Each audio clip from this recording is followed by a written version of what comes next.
အားလုံးပဲမင်္ဂလာပါနော်ဒီနေ့ကျွန်တော်ပြောပြချင်တာကကျွန်တော်တို့ TIG Welding ကိုစိတ်ဝင်စားတဲ့ညီကိုများကိုကျွန်တော်အနေ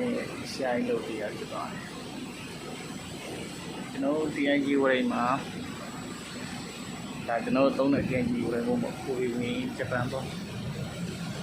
ဒါပုံနေသူကဒီပုံကဘာလဲဆိုတော့စတီးလည်းရတယ်တန်လည်းရတယ်အလူမီနီယံလည်းရတယ်အလူမီနီယံကြောင်းကျင်ရင်ဒီမှာ ACDC ဆိုတာရှိပါတယ်ဒီစိနဲ့အလူမီနီယံတော့ပေါ်လို့ပေါ့ဒီတော့50ကျွန်တော်ဆိုလို့ရှိရင် 2.4 လောက်50လောက်ဆိုတော့ပေါ့တော့ပေါ်လို့တော့ပြန်တော့ကျွတ်အဲကျွန်တော်တို့ဒီပုံးနေမှာကပါလဲဆိုဝါတာပေါက်ပါ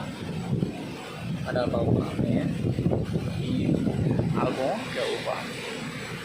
ညသူရောဘယ်ကောက်သူရောဘယ်ကောက်ဒါဒီနေ့ဖော်တော့အားနေစနေကလေးဖော်တော့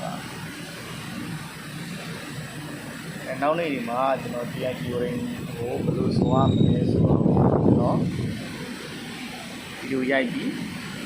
ဒီချာလေးရှင်းပြမှာဖြစ်ပါတယ်ဒီနေ့ကတော့ကျွန်တော်တို့ TIG Welding ဘုံနေဘယ်လိုသုံးတူလဲဆိုတာကိုဘယ်လိုဝင်ဘုံနေသုံးလဲဆိုတာကိုဒါ share လုပ်ပြရဖြစ်ပါတယ်အားလုံးကျေးဇူးတင်ပါတယ်